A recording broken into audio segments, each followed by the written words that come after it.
time for the best coverage of the top stories in sports. The Sports Wrap with Jason Page starts now. Indeed it does, and great to have you with us on this Monday edition of the show. We got a lot to do over the next 60 minutes. I mean, I don't know where we're fitting it all in. Robert Littal will join us to finish the show. Black Sports Online founder. He was at the Canelo Crawford Netflix extravaganza at Allegiant Stadium. 70,000 of his closest friends on Saturday night. We'll get his thoughts on that fight, what that fight means for the future of them, the future of boxing, all of that still to come in the show. Brian Twining, Bleacher Nation on NASCAR. What was one of the most thrilling races we've had in a long time over in Bristol, with Christopher Bell getting the win. Our friend Bill Bender drops by the show to talk college football as well. Sam Yarnell is the day off, so you just get me. And we got to talk about what happened with Joe Burrow. Joe Burrow is injured again. And if you are the Cincinnati Bengals, you have to be asking yourself, what do we do for at least the next 12 weeks? The news coming out on Monday morning that Joe Burrow will be out at least 12 weeks as they have surgery to repair a turf toe injury. And this is the sort of injury that can linger. So 12 weeks is being extremely optimistic right now if you're the Cincinnati Bengals. And yes, you have Jake Browning. And yes, he is familiar with the offense. And yes, you can win games with Jake Browning as your starting quarterback. But the question is twofold here. One, can you win enough games with Jake Browning as your starting quarterback to make the playoffs? And then two, even if you win enough games to make the playoffs with Jake Browning, will you have Joe Burrow back this season? You know, the most optimistic timetable is mid-December.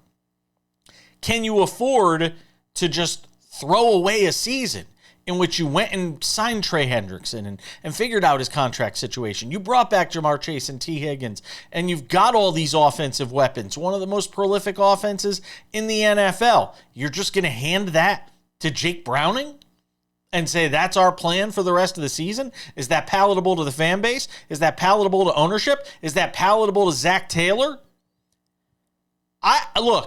I am not hearing enough people talking about this team making a trade for a quarterback with bigger upside to Jake Browning. I think we know at this point what the upside to Jake Browning is. He's okay. And again, with the amount of talent around him, you can win games with Jake Browning. With the talent around him, because I say it all the time, there are two types of quarterbacks in this league. There are quarterbacks who are good enough that if you put the right players around them, it elevates their game. And then there's quarterbacks that are good enough to elevate the games of an average team around them. Jake Browning is the former rather than the latter. Can you make a deal? If it's Jameis Winston, if it's Kirk Cousins, is there a deal to be made if you are the Cincinnati Bengals to try and upgrade at the quarterback position with a guy that may have a little downside but may have a little upside? You're not looking to supplant. You're not looking to supplant Joe Burrow. You're not bringing in the replacement for him. You're just bringing in somebody who's a placeholder for him. And I know that's tricky in the case of a guy like Kirk Cousins because he makes so much money. And what are you going to do with him when the event that, you know, we all know is going to happen does happen, and that is a return at some point of Joe Burrow? But Jameis Winston, that to me, again, we know the highs and lows of Jameis Winston and everything that comes with him. But Jameis Winston as a potential option for this team, Jameis Winston is a guy that could potentially get in there and still help you win enough games? Because I don't even know if they make the postseason with Jake Browning. I mean, think about, look at this Bengals schedule here the rest of the way. And you find me, because the AFC is going to be highly competitive. They play in a tough division where there's no easy wins. I mean, there's the rest of the schedule for the Cincinnati Bengals. And that's where it starts to the conversation. It's nice that they're 2-0. I think like 60% of NFL teams make the playoffs when they start 2-0. They didn't lose Joe Burrow, those teams. They get the Vikings next. Then they're at the Broncos. Both those games on the road. Home for the Lions. At the Packers. Home for the Steelers. I mean, that is a beast. The Jets are not going to be a pushover. Home for the Bears. At the Steelers. Patriots, Ravens, Bills, Ravens, Dolphins, Cardinals, Browns. The saving grace for them is their final 3 games. Home for the Cardinals, home for the Browns, at the Dolphins. Those are all going to be winnable games for them. And maybe at that point you have Joe Burrow back. So if you've got 7 or 8 wins at that point in the season, are there? But again, are there 5 or 6 wins with Jake Browning at quarterback when you go through the schedule I just talked about? Vikings, Broncos, Lions, Packers, Steelers, Jets, Bears, Steelers. I mean, that is a beast of a schedule. And you still got the Ravens 2 more times. And you still got the Steelers 2 more times. Very difficult decisions. And look, yet again, we're talking about a season cut short by injury for Joe Burrow, who may just wind up being one of those guys in this league. One of those guys that is one of the fantastic quarterbacks in the league, one of the great players in the league that just finds a way to get hurt, that is snake bitten almost every season. And we're going to be cheated because we're not going to get to see the best of him and what he could have been. And how does that affect the morale of this Bengals team? In the immediate yesterday, you rally the troops. You don't know how serious the injury is, if he's going to be out 3 months at that point. You don't know if you're the team. So getting through it yesterday against a Jaguars team that's you can do that. I mean, Jake Browning threw 3 interceptions yesterday, and here's the problem with this. He is turnover prone, and this is the problem. With a defense like the Bengals that is going to struggle to keep teams out of the end zone, you cannot constantly give up a short field. You cannot constantly make it easier on other teams. Give them extra possessions. And Jake Browning, with 3 interceptions yesterday, he did that. He put that defense that already, as we know, is not a great defense. He put them in a position where they almost lost the game. But they didn't, and the Bengals are 2-0. That's the upside. Top of the division. But they're going to be doing it with Jake Browning for the foreseeable future. We got more to get to from around the league yesterday. We don't even have enough time to get to all the great games. But we'll do our best, and we'll do it next.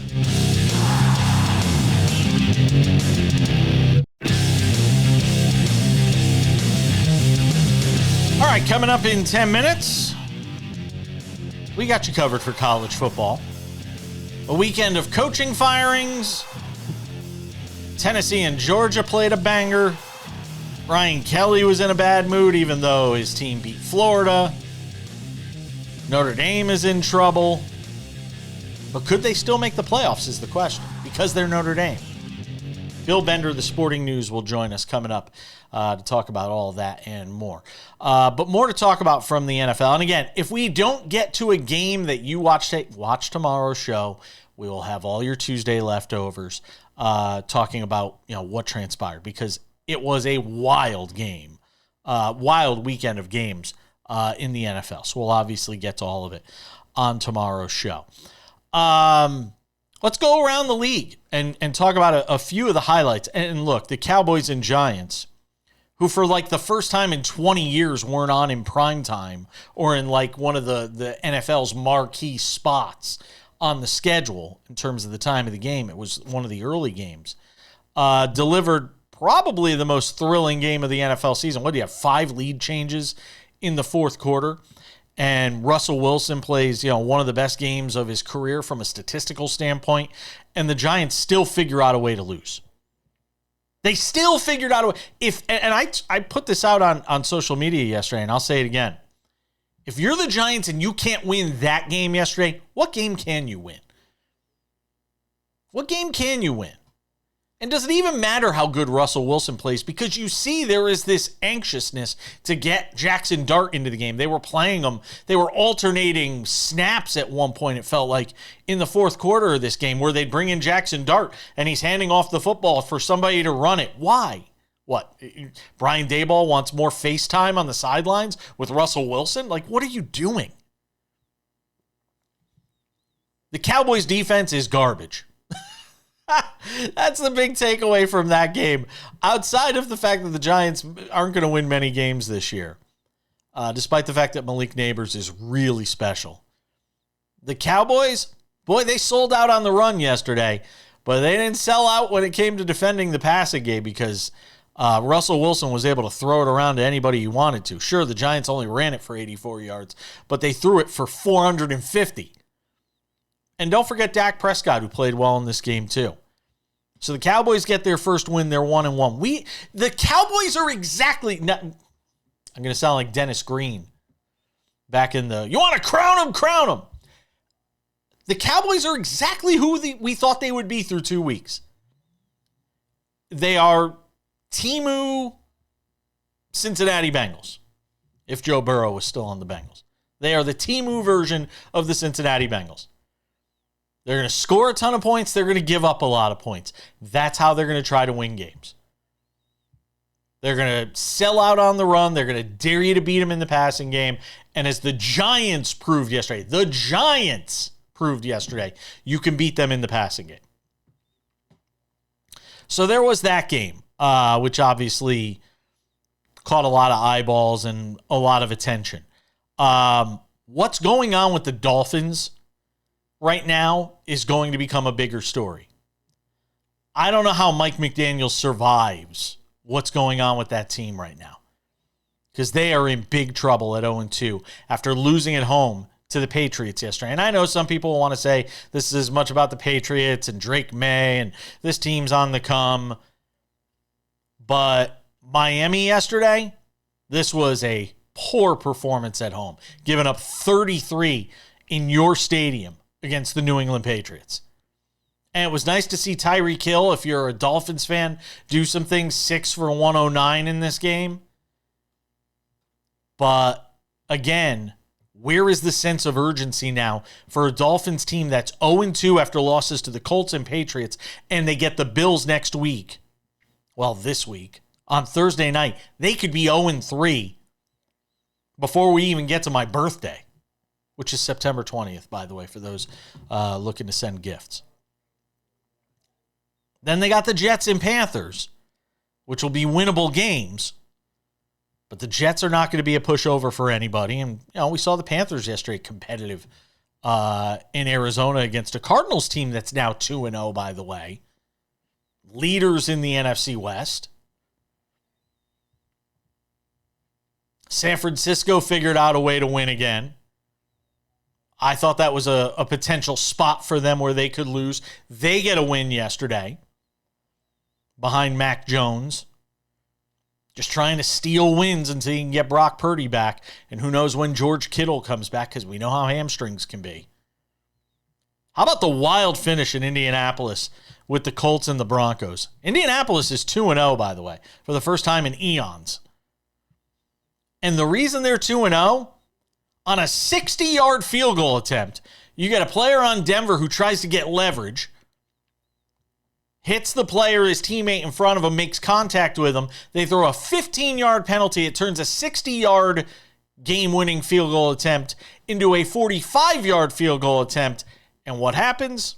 You get a win. You get a win for Indianapolis in the most unlikely way, and Sean Payton's got to be losing his ever-loving mind this morning after that. I mean, what a way to lose a football game. You just watched the Kansas City Chiefs lose to Philadelphia. And by the way, it's time to worry about Kansas City. It's time to worry about this team being able to score enough points on a week-in, week-out basis. We all said you have to give them the benefit of the doubt. You got to pick them until they finally show they are no longer worthy of being picked. Well, right now, through 2 games, they are not worthy of being picked. And here's the reality of all of this. All great runs come to an end. Doesn't mean Patrick Mahomes will never win another Super Bowl. Doesn't mean Andy Reid will never win another Super Bowl. But what it means is this iteration of the Kansas City Chiefs may not be capable of winning a Super Bowl. We have to acknowledge that at 0-2. And Philadelphia busted out the same playbook from the Super Bowl. And if in a revenge game for Kansas City, and we could say whatever we want, this game meant more to Kansas City than it meant to Philadelphia. And for them to come out in that game and only score 17 points at home, and now be staring at 0-2 in that AFC West. And if you're teams like the Raiders and teams like the Chargers and teams like the Broncos, you've got to smell the chum in the water right now.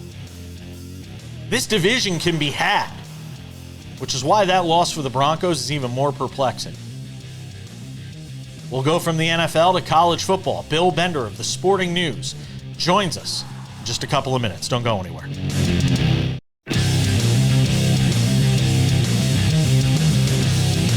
All right, we got plenty more football to talk about in this show. We got through the NFL part of it. We could do the whole show on the NFL, but that wouldn't be fair to college football. And this guy, Bill Bender from the Sporting News, who joins us every Monday on the show to talk about the top stories in college football. I got alerts on my phone saying coaches were fired. And Bill, I was like, oh, Chris Kleiman. The Reaper finally came for Chris Kleiman. Well, apparently that wasn't the case. It was everybody but Chris Kleiman that got fired, including over at UCLA, Deshaun Foster getting fired, and the Hokies at Virginia Tech getting rid of Brent Pry.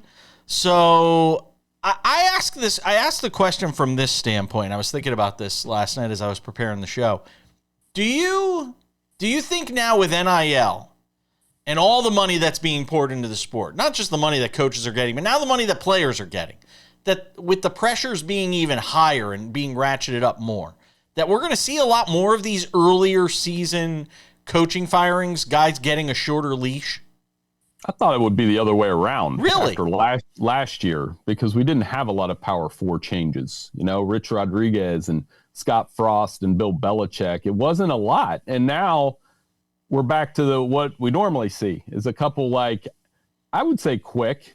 I know UCLA, it makes sense. I mean, you can't lose to UNLV in New Mexico, not the way that they did, not with a 5-star quarterback, and not expect consequences, even for a running back who's only a former running back at the program that's only been there for 15 games.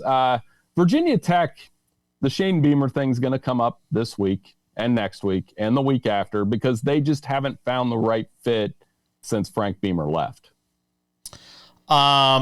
Chris Kleiman. Let's talk about Chris Kleiman because they lost again this weekend to Arizona.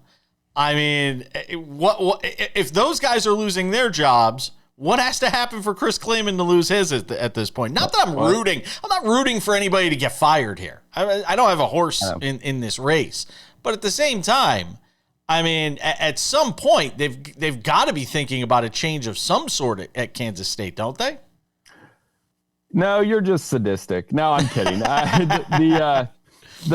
He'll ask for the Dublin disclaimer. Like, we went over to Ireland in a highly anticipated game and lost, and our season went off the rails, and we'll see if they can get it together in the second half. It's exactly what happened to Florida State last year, and other teams have experienced that. But, yeah, if you would have said, hey, 2 coaches get fired Sunday morning, I would have got Deshaun Foster right, I think. I don't know if I would have got Brent Pry, because I probably would have said Chris Kleiman after this disastrous start with the talent that they had at Kansas State, a Big 12 championship contender where it's definitely gone wrong.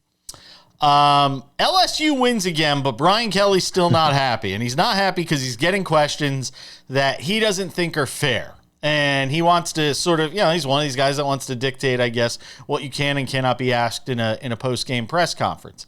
The example of that is right here. We'll let people see it, and then we'll let you comment on the other side. Immediate post-game sessions, but What are you seeing with your offense? Stop. Really? Is that the first question? We won the game 20-10. Try another question. What do you want me to tell you? I just laid it out for you. We played the game to win the game. We played the game to win the game. All right. How about third down then? What is going on with third down? It's one game. Last game, we were great on third down. You're looking at this from the wrong perspective. LSU won the football game. Won the game. I don't know what you want from me. What do you want? You want us to win 70-0 against Florida to keep you happy? No, I think people want to know why you can't run the ball, quite honestly. We can run the ball. Did you see the last play of the game? That's all you need. You just need one. There's a ridiculous questions. And I'm getting tired of it. That football team just worked their tail off to get an SEC win, and you want to know what's wrong. You know what? You're spoiled. You're spoiled. This team is 17-1 at night. 17-1. Give them some respect. How about that? Give them some respect instead of micro-analyzing every little thing. This is ridiculous. For a group of seasoned reporters, that kind of question is so out of line. All right, Bill, is he right? I think he's living out the dream of most FBS coaches. They would love to be able to say that to reporters, I think, especially after a win against Florida. And, the questions have to be asked. We have to be critical. I understand that. But, Brian Kelly, if we're going to be critical, then coaches can be critical right back. And, he would have played off well in the 80s and 90s with his style. There's no doubt in my mind. And I think he's a hyper successful coach that probably gets more criticism than credit than what he deserves. He's right. That was a big win. And, all we care about are the wins and losses. They do need to run the ball more effectively if they want to be a national championship team. They're good enough to make the playoff with what they have now with that defense. But, it's a fair question. Maybe ask that one later in the press conference. But as I've been joking all day, if you're a South Carolina reporter today, you got to ask Shane Beamer about Virginia Tech right off the go just to get it out of the way.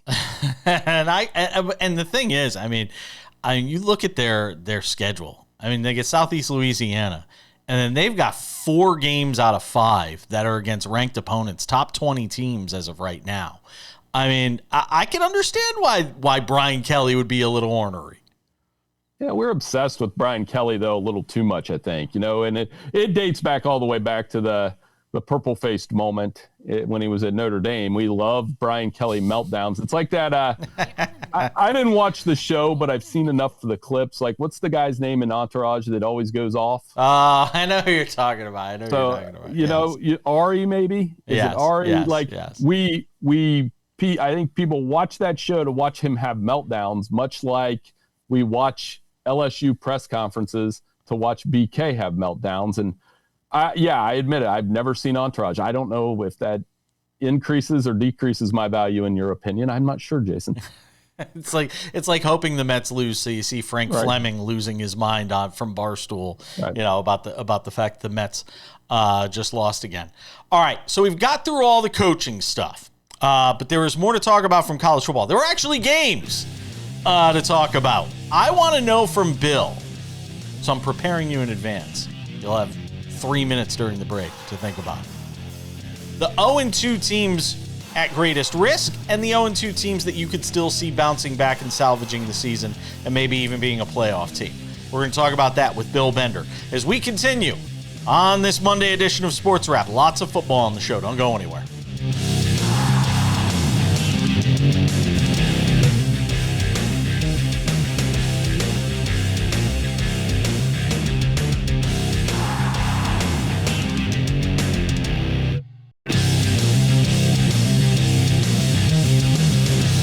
Welcome back to this Monday edition of Sports Wrap. Coming up in 10 minutes, our friend Brian Twining from Bleacher Nation on NASCAR.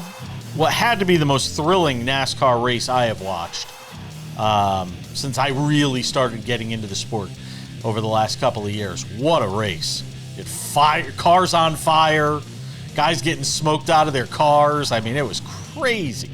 We'll talk about Christopher Bell's win over in Bristol. But we continue the conversation on college football with our friend Bill Bender, who does a great job with the sporting news, hanging out with us on the program. So we've got a bunch of 2-loss teams that I don't know if we necessarily expected to have 2 losses at this stage of the season. One of them is obviously Notre Dame, who loses to Texas A&M. And the Irish are look, while they're in a lot of trouble, I still see pundits out there who think they could still be a playoff team, even with these 2 losses. When you look at their schedule, what remains, the rest of the landscape in college football, just as far as Notre Dame is concerned, and we'll get to the rest of these 2-loss teams that are at risk. As far as Notre Dame is concerned, is there still a path for them to the playoffs in your mind?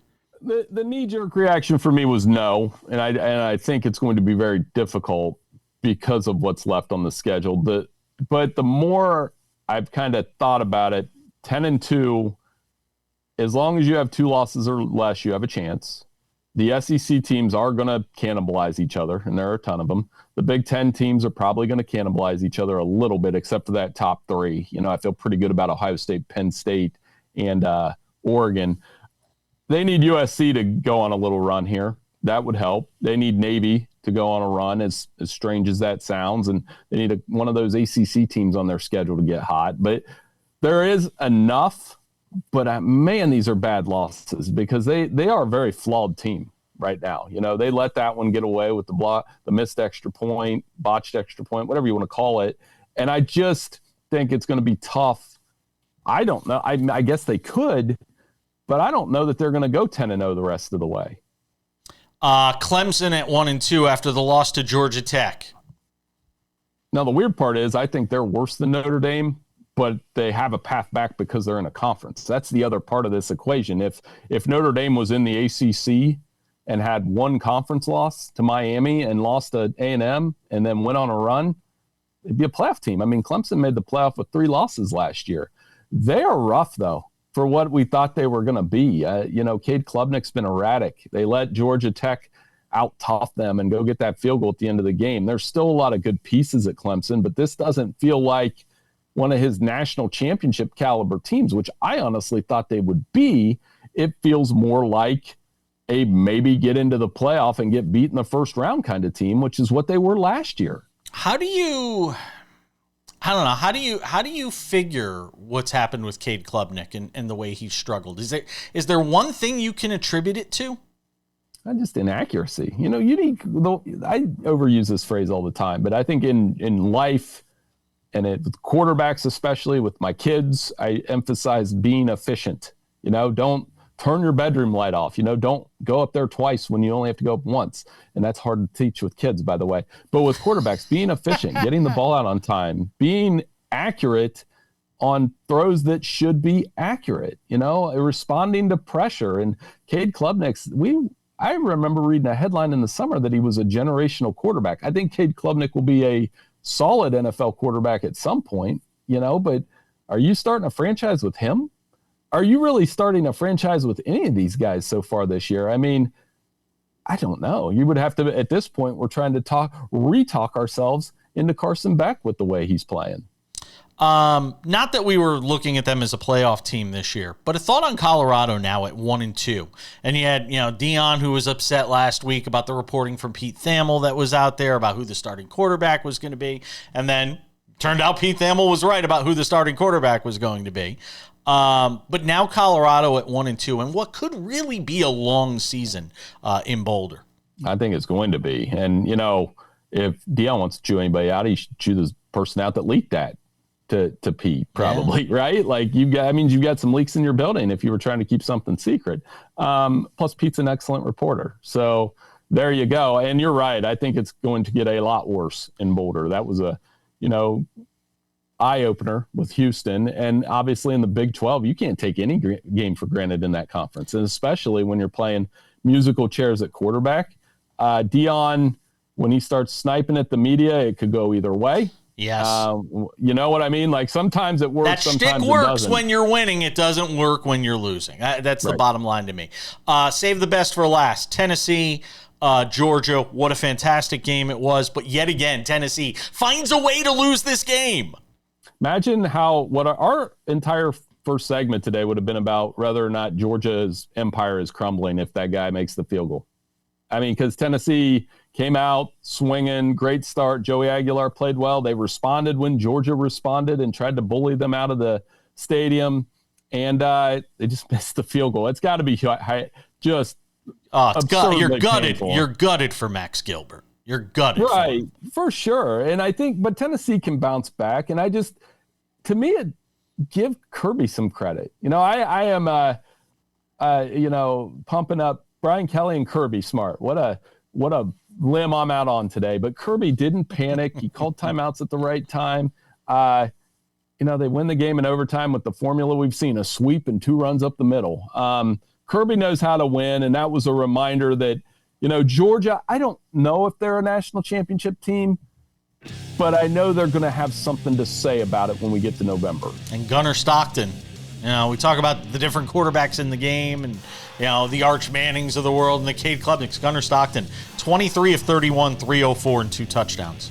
And the clutch throw of the year, on fourth down with the touchdown to London Humphreys. Yeah. So Kirby does well with those guys that are going to be second-string NFL QBs. Bill Bender, the Sporting News, does a great job on college football. Thank you, my friend. Thank you.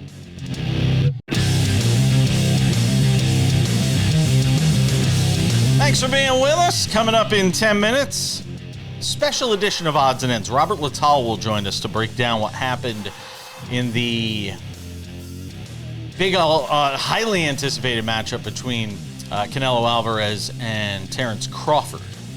So all of that coming up for you in about 10 minutes. Talk about that fight, implications for going forward for both fighters, the big Netflix extravaganza. Our good friend Brian Twining is with us, as he is every Monday on the show. Our wraparound NASCAR segments on Friday and Monday. And boy, I mean, I've only been like knee deep into NASCAR for maybe now, this is my second full year of really getting into it. But if that race in Bristol wasn't the damnedest thing I have ever seen since I started watching NASCAR, Brian, wrecks, fires, people getting smoked out of their cars, tires wearing out. They looked like the tires on my Lincoln Continental 20 years ago when I forgot to change the tires and literally the rubber was just flying off it. Give me a sense. I mean, you watch NASCAR probably more than I have, and give me a sense for just how crazy what we saw with Christopher Bell obviously getting the win on Saturday night. Well, it was quite crazy considering what we saw in practice was a complete lack of tire fall off. And then all of a sudden it goes the complete opposite direction, and where guys were running 20, 25 laps and then complaining about cording.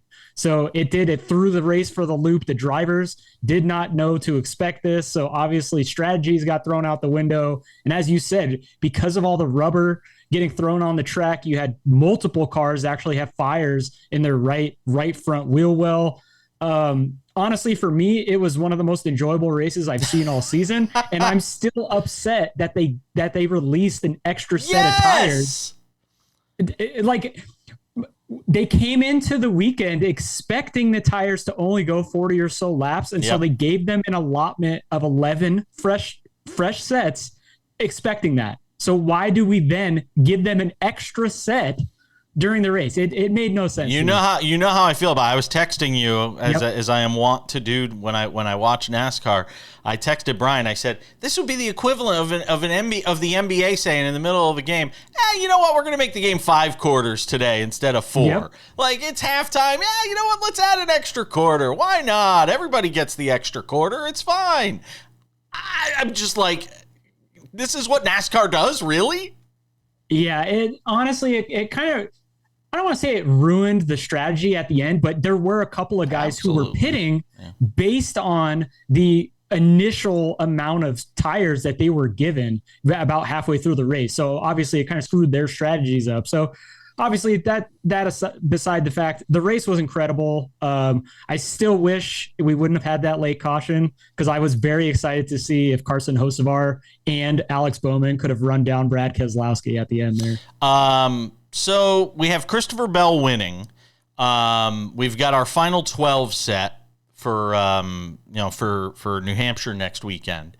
But talk a little bit about, who missed out here. And obviously Shane Van Gisbergen, who we had talked about all season long, the road course specialist, the road warrior, came up short. We all knew he kind of would. This track really wasn't suited for him. What is the big takeaway from him at the end of the season where you win 4 times, but you're out after the first round of the playoffs? I think it's still important to remember he's still a newbie to the Cup Series. And I mean, he's still technically learning the car, and he's had fewer races in this car and on ovals than most of these guys do by the time they even get a real license with the way that they grow up driving on ovals. So, I mean, obviously it's a disappointment that, as you said, a guy wins 4 races and he doesn't advance in the playoffs, but we got to give him some time. I do think he's getting better. He's improving on some of these tracks. So next year, I think you'll see another step forward for that team. You got to feel for Alex Bowman. He needed the win in order to get in, but obviously comes up short here. But still, I mean, he represented himself well in this race. He really did. Yeah, this is probably one of, if not his best tracks on the schedule. So it wasn't a surprise to me to see him mixing it up front, despite not practicing very well or qualifying where he thought he was going to. But as you said, I think they can take away some positives here as they look forward to the rest of the season. It sucks not advancing in the playoffs, but then they just move forward and try to still win races and then look forward to the beginning of 2026. As we look ahead to the second round, Joey Logano, you could just see everybody hanging on for dear life at the end of that race to make sure they got in. Tyler Reddick, having to hang on for dear life to get in. As you look ahead to New Hampshire and sort of where we go from here, is it just a matter of, hey, survive in advance, keep yourself in the mix, and if you do that, any of these drivers could still wind up taking this thing? Yeah, I do think you're going to see some of the guys near the bottom of the standings right now or below the cut line be a little bit safer here in New Hampshire with Kansas coming up, a track that a lot of these dudes are very good at, and they're going to bring a lot more speed. And a guy like Logano, not shocking whatsoever that despite him having a terrible history at Bristol, he figures out a way to strategize his way into a finish that gets him into the next round. Real quick here, Christopher Bell had the 3 wins in a row, and then we didn't kind of hear from him the rest of the season. What does it say about him, at this stage of the season in the postseason, getting this win and what it means for him moving forward? Well, I got to eat a little crow because I didn't believe him after his comment last week saying he was the best car and he finished 7th. He was tired of that bleep. Clearly, he was really good at Bristol. Should he have won? Probably not. But now we head to the track where he's a decided favorite before we even see the cars hit the track for practice and qualifying. So I do think he's reemerged as somebody to be a contender for the championship. By the way, kudos to Zane Smith, a 3rd place finish at Bristol as well. Yes. He was in the mix late in that race. Somebody you don't hear a lot about throughout the season. Our friend Brian Twining, Bleacher Nation. He does a great job on NASCAR there, also on the football. You can check him out with fantasy stuff as well. Always appreciate you, my friend. Be well. Yep. Thanks, Jason. We're coming back. All right, just about time to say goodbye on this Monday edition of the show. Before we do, a quick reminder, make sure to subscribe to the podcast version of Sports Wrap with Jason Page. Also, check out our YouTube channel, Sports Wrap with Jason Page YouTube channel. Sports Wrap shorts are there and a whole bunch more. A special guest joins us in what would typically be odds and ends. Our friend Robert Lital, the founder of Black Sports Online, who we have him on the show every Friday.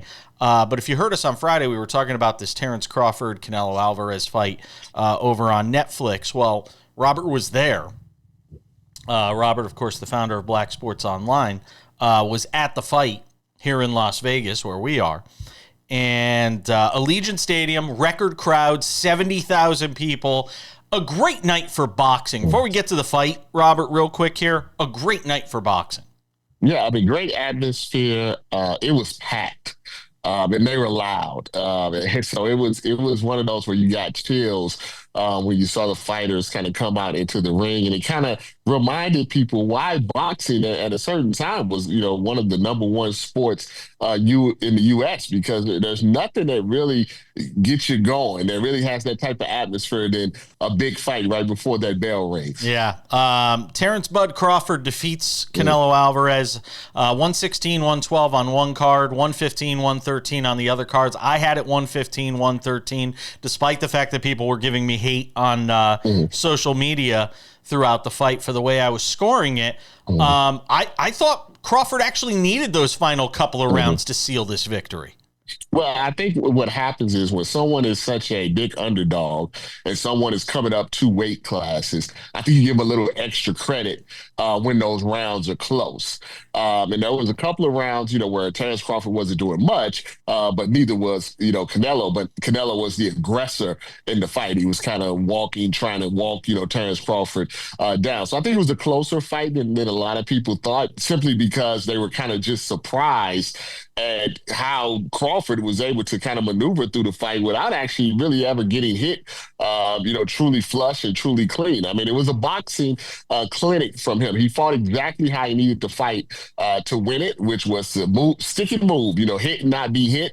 And Canelo kind of showed his age without being able to cut off the ring and kind of ever figure out the puzzle that was Terence Crawford. Yeah, I mean, to me, Crawford was doing a lot of his damage in counterpunching. When Canelo would come in and try to do his damage, for every 1 or 2 shots that Canelo was getting off, Crawford was getting off 3.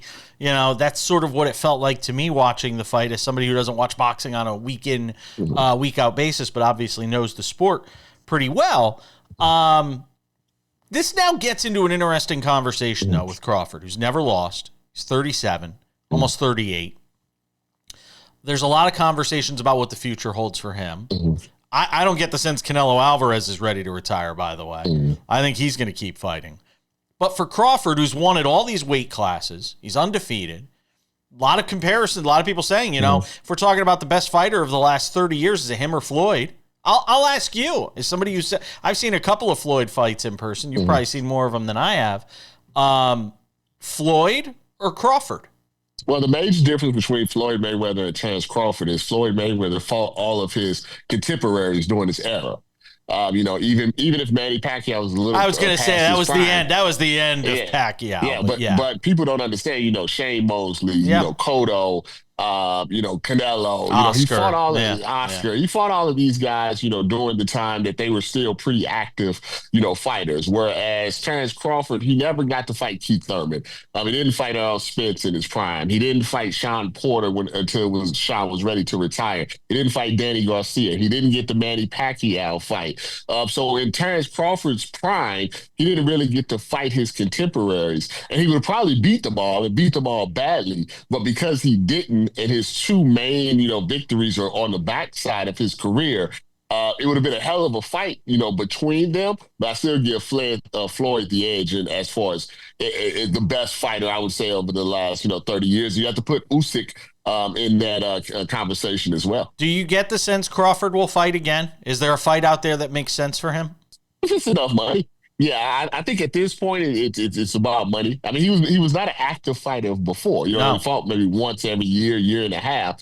So I don't think you're going to see him anytime soon. But if a year comes by, year and a half, and they say, "Oh, you want to fight David Benavidez at 168 or some other guy that is coming up or coming down, and we'll give you $50 million and put it on Netflix." The turkey seems to have unlimited money. I can see him, doing that. But really, there's really not much for him to prove anymore. I think this was his legacy win, and if he wanted to just kind of do a George Costanza and leave while on top, leave while he's ahead, this would be the perfect time to do it. In the last 30 seconds here, and I know it probably deserves more than that, so I apologize in advance. The passing of Ricky Hatton, who is who passes away at the age of 46, meant so much to this sport, and the outpouring of support that we've seen from people online tells you just how beloved a figure he was. Oh man, he was a great guy, and I'll be honest with you. When it comes to Americans understanding, UK boxing and putting UK boxing on the map, he was the guy that came to America and became a star, not just in the UK, but beloved in America as well. Even though he lost the fights between Floyd Mayweather and Manny Pacquiao, I think he came out of those fights more popular and more beloved than even if he would have won the fights, and that tells you about something that when someone can lose and everybody on both sides, even if you were a fan of Floyd or Manny, was like, this is my guy. I'm going to follow him. I like him. He's a genuine guy. He had that type of, when you met him, that type of feel to him. Robert Littal, thank you. I appreciate you. Hopefully I get to see you while you're out here today. Enjoy the rest of your day. All right. We got to go. That does it for this edition of Sports Wrap. Thanks to our guests. We'll see you all back here tomorrow.